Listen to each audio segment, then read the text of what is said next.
Values Education 7, Quarter 3, Learning Competency 2A. Natutukoy ang mga kilos na nagpapakita ng pagpapatawad at pakikipagkasundo sa kapwa.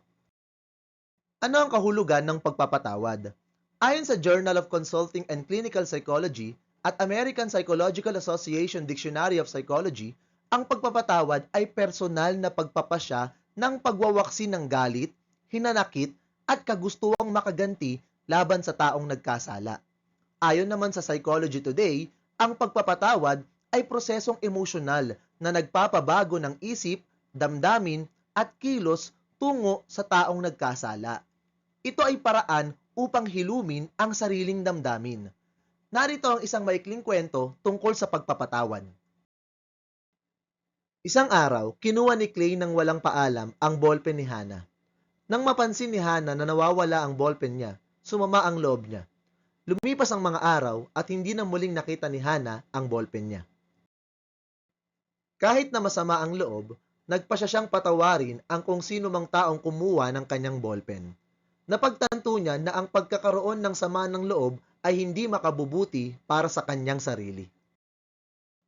Mapapansin natin sa kwento na si Hannah ay nagkaroon ng sariling pagpapasyang iwaksi o alisin ang galit, hinanakit o kahit anong negatibong emosyon laban sa taong nagkasala sa kanya. Bakit? Ito ay para sa kanyang sariling kapakanan o upang hilumin niya ang kanyang sariling damdamin. Iyan ang kahulugan ng pagpapatawad. Ano naman ang kahulugan ng pakikipagkasundo? Ayon sa Psychology Today, ang pakikipagkasundo ay isang proseso kung saan ang dalawang tao o panig ay sinusubukang ayusin ang nasira nilang ugnayan o relasyon sa pamamagitan ng pangunawa, pagpapaumanhin at pagtitiwala. Kinakailangan dito ang pagsusumikap sa dalawang panig o tao. Hindi katulad ng pagpapatawad na maaaring gawin kahit ng isang tao o ng isang panig lang. Narito ang isang maikling kwento tungkol sa pakikipagkasundo. Naglalaro ang magkaibigang Vidar at Loki, kasama ang aso nitong si Fenrir.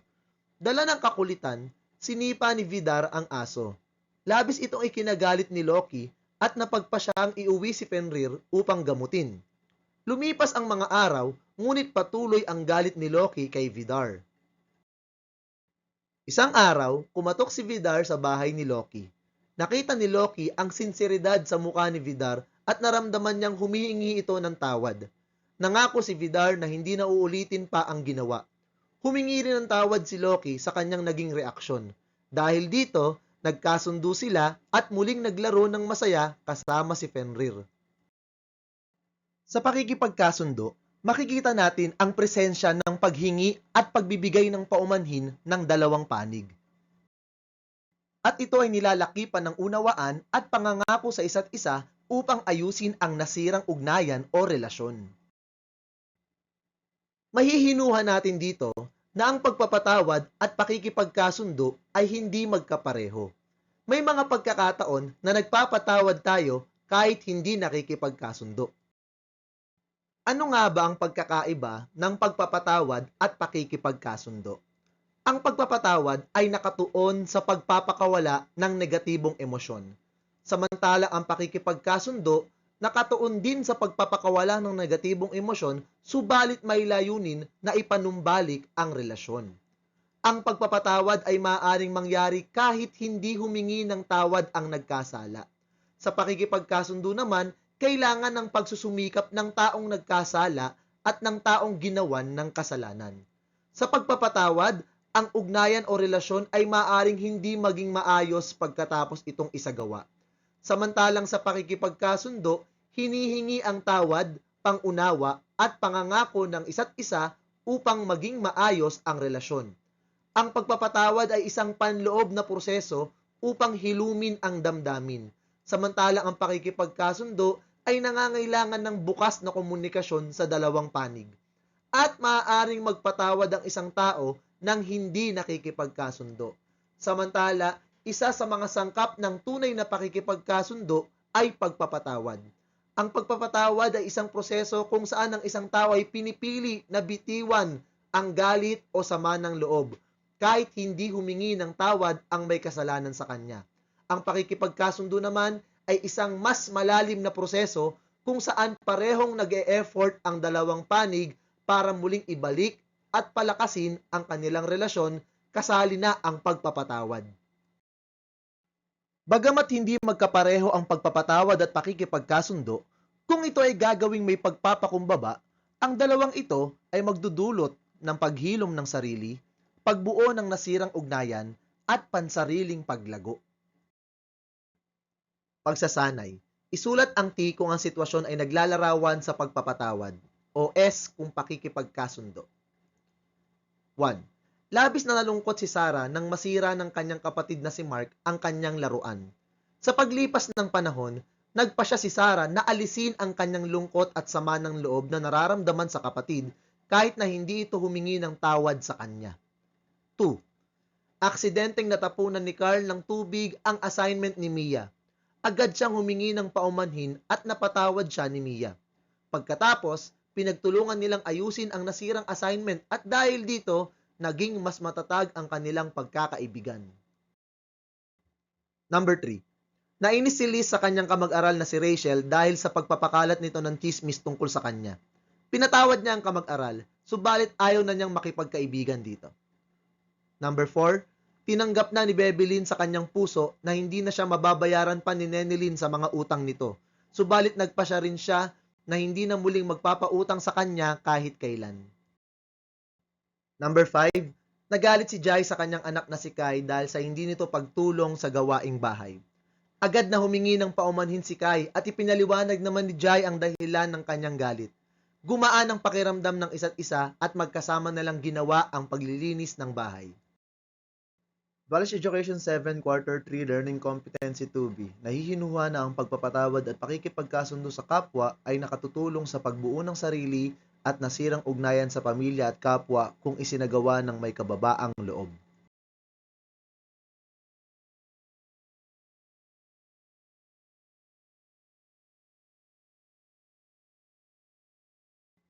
Sa mga susunod na slide, masasaksihan ninyo ang mga sitwasyon na may kinalaman sa pagpapatawad at pakikipagkasundo. Sagutin ninyo ang tanong na, ano-ano ang mabubuting na idudulot sa sarili at sa ugnayan o relasyon sa kapwa ng pagpapatawad at pakikipagkasundo? Isulat ninyo ang inyong sagot sa notebook. Unang sitwasyon. Nakalimutan ni Ella ang kaarawan ng kanyang nakababatang kapatid na si Mia. Labis itong dinamdam ni Mia. Nang malaman ni Ella ang kanyang pagkakamali, humingi siya ng tawad kay Mia at sinabing, "Sorry, sobra akong naging abala sa trabaho at nasaktan kita." Pinatawad siya ni Mia at nagdesisyon silang ipagdiwang ang kaarawan kahit huli na. Mula noon, mas pinahalagahan ni Ella ang mga sandaling kasama ang pamilya at lalo pang tumibay ang kanilang samahan. Ikalawang sitwasyon. Hiniram ni Jared ang paboritong aklat ng kaibigang si Alex, ngunit nawala niya ito. Nahihiya si Jared kaya iniwasan niya si Alex ng ilang linggo. Sa huli, naglakas loob siyang aminin. "Napabayaan ko ang aklat mo at alam kong mahalaga ito sa iyo. Papalitan ko ito, sana ay mapatawad mo ako." Na-appreciate ni Alex ang pagiging mapagpakumbaba ni Jared at sinabi, "Mas mahalaga ang pagkakaibigan natin kaysa sa aklat." Pinatawad niya si Jared at lalo pang lumalim ang kanilang pagkakaibigan dahil sa ipinakitang katapatan at pagpapakumbaba. Ikatlong sitwasyon. Napagalitan ni Ginoong Esquibido ang kanyang anak na si Paulo, sa bagay na hindi naman ito ginawa. Nang malaman niya ang katotohanan, labis siyang nahiya. Kinagabihan, kinausap niya si Paulo at sinabing, "Patawad kung napagbintangan kita ng hindi pinakikinggan. Mali ako."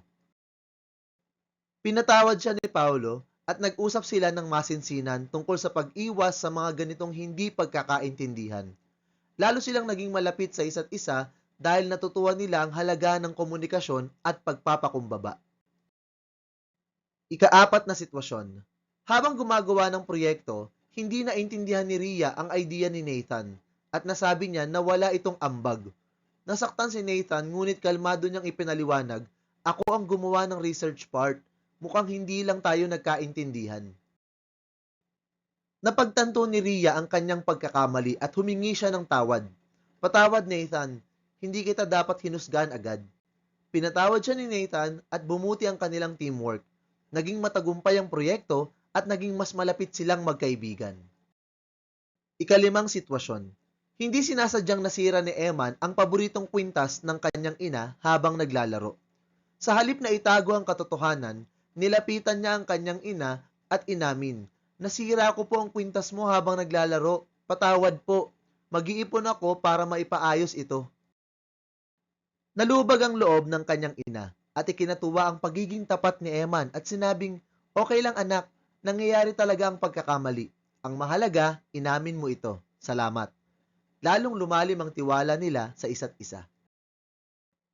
Ayon sa isang American clinical psychologist at professor na si Dr. Everett Worthington, mayroong mga hakbang sa pagpapatawad at ito ay tinawag niyang REACH o Rich Model of Forgiveness na maaari nating sundin upang maging totoo at mabisa ang pagpapatawad. Tatalakayin natin to isa-isa. R. Recall the hurt. Alalahanin kung ano ang nangyari at kung paano ka nasaktan. Okay lang na aminin mo sa iyong sarili na nasaktan ka. Huwag magpanggap na hindi ito mahalaga. Kailangan maging totoo ka sa nararamdaman mo upang maunawaan ito at magsimula ka sa pagpapatawad. E. Empathize with the offender. Subukang intindihin kung bakit ginawa ng tao ang pananakit sa iyo. Baka may problema siya o nagkamali lang.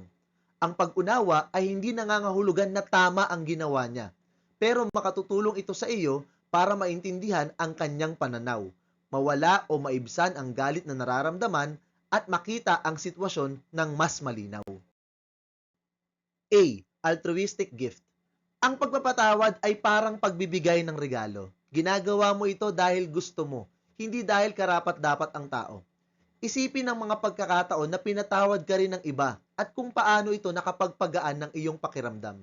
Bakit ito mahalaga?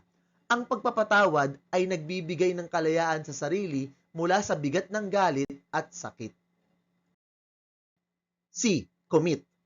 Sabihin mo sa sarili mo, pinapatawad ko na siya.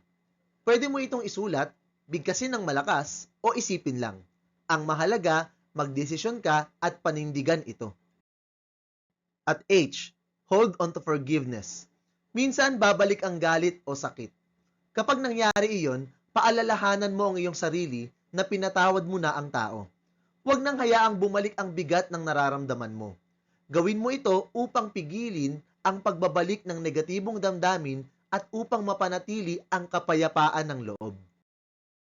Ngayon ay subukan natin gamitin ang Rich Model of Forgiveness ni Dr. Worthington sa susunod na sitwasyon. Hiningi ni Peachy ang tulong ni Ina para sa kanyang proyekto at ipinangako ni Ina na tutulungan siya nito. Ngunit hindi dumating si Ina o nagpadala man lamang ng mensahe kay Peachy. Nalungkot at nasaktan si Peachy dahil hindi tinupad ni Ina ang pangako ng walang anumang paliwanag. R. Recall the hurt o alalahanin ng sakit. Aalalahanin ni Peachy kung gaano siya nasaktan at nadismaya nang hindi dumating si Ina. Dapat niyang isipin kung gaano niya kinailangan ng tulong ni Ina para sa kanyang proyekto. Mahalagang kilalanin ang sakit upang mas maunawaan ni Peachy ang epekto ng hindi pagtupad ni Ina sa pangako at magsimula sa proseso ng pagpapatawad. E. Empathize with the offender. Unawain si Ina.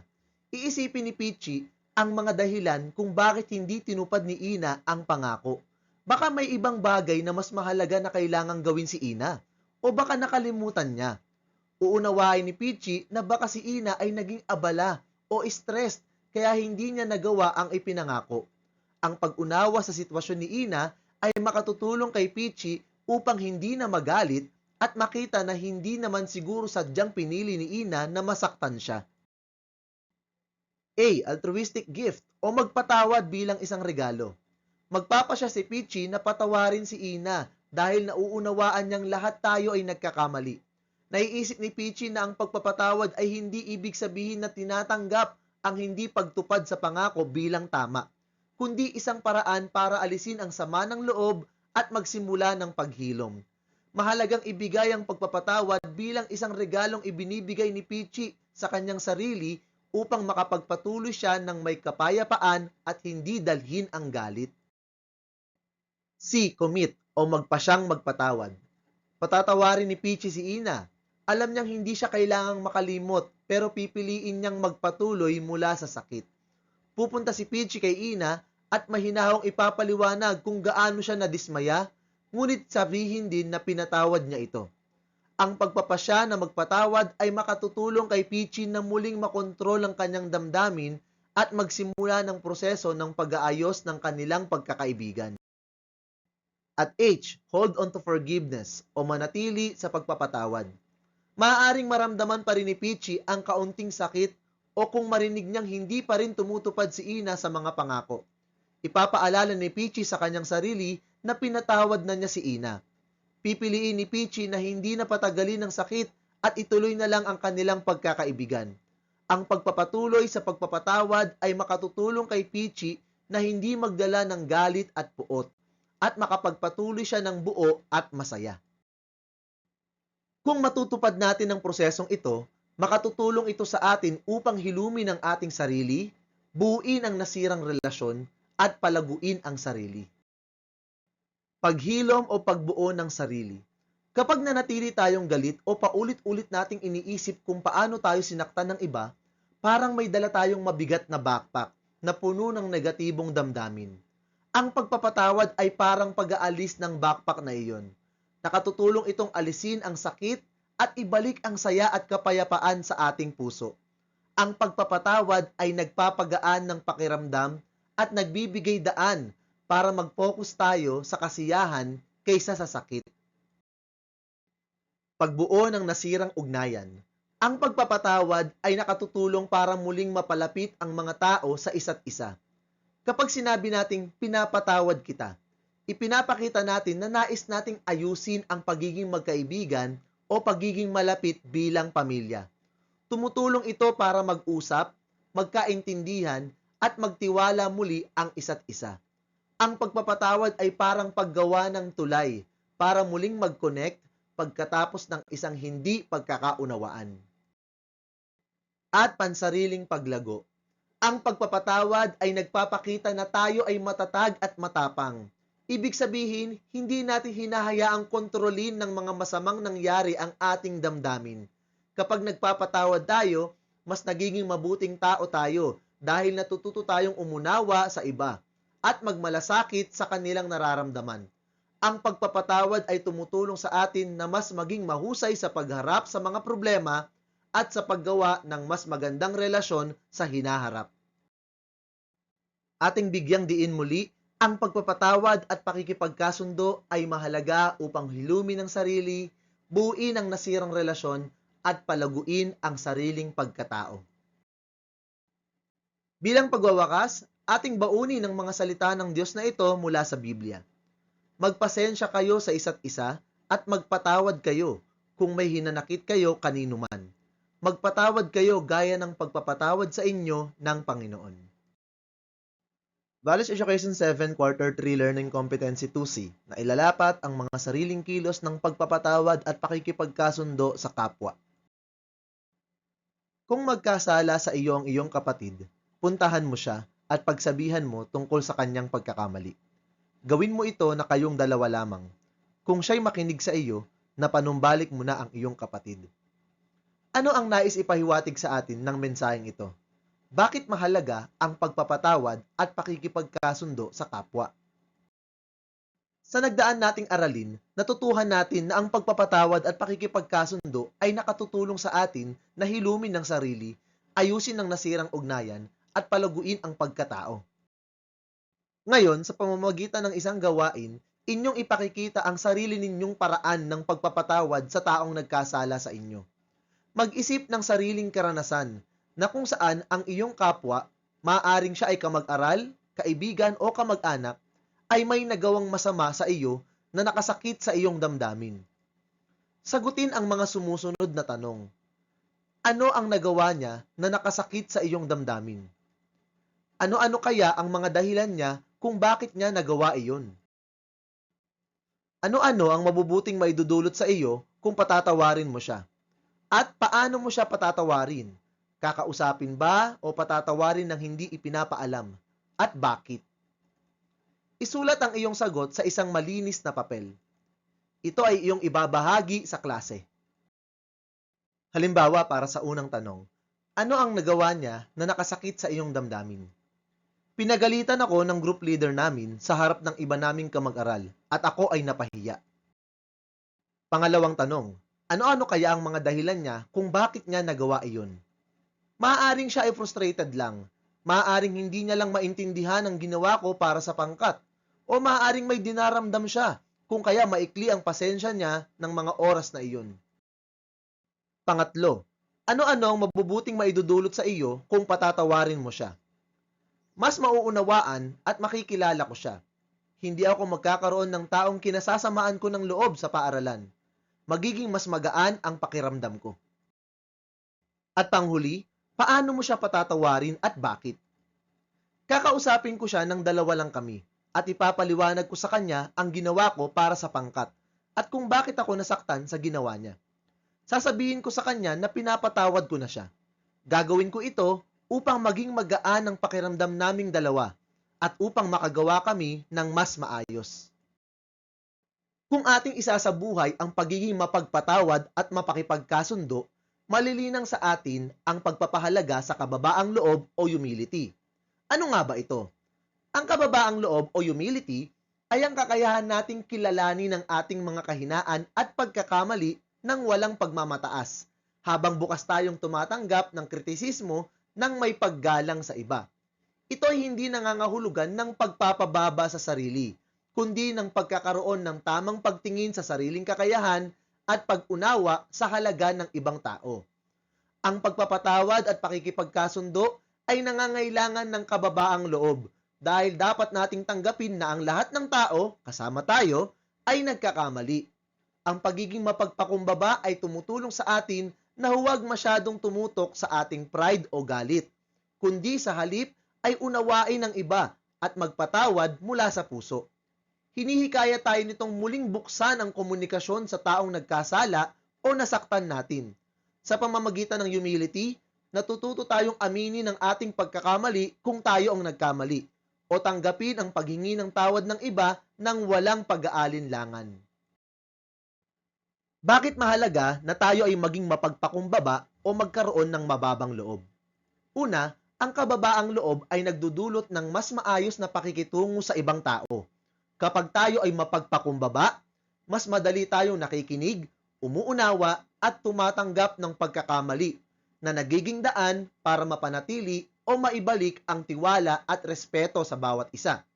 Pangalawa, ang pagkakaroon ng humility ay nagtuturo sa atin na harapin ang ating sariling pagkukulang. Sa pagtanggap ng ating mga kahinaan, mas nagiging bukas tayo sa pagbabago at personal na paglago. Pangatlo, kapag ang tao ay may kababaang loob, mas pinipili niyang iwasan ng galit, pride o pagtatalo, kaya't nababawasan ng hidwaan o alitan. Ang humility ay nagiging daan para sa pagkakasundo at pagkakaisa. Pang-apat, walang tunay na pagpapatawad at pakikipagkasundo kung walang kababaang loob. Sa pagkakaroon nito, natututo tayong bumaba mula sa ating pride at magbigay ng pagkakataon sa sarili at sa iba na magsimulang muli. Ang humility ay tumutulong sa atin na maging bukas sa kapayapaan at buuin ang nasirang relasyon. At ang pagiging mapagpakumbaba ay hindi kahinaan. Ito ay patunay ng lakas ng loob. Ipinapakita nito na kaya nating piliin ang tama kahit mahirap, tulad ng pagpapatawad at pag-amin ng pagkakamali. At ayon sa Biblia, kahihiyan ang laging dulot ng kapalaluan, ngunit pagpapakumbabay nagbubunga ng karunungan. At hanggang dyan na lang po ang ating paksa para sa araw na ito. Nawa ay may natutuhan po kayo. Salamat sa panonood at pakikinig. Paalam!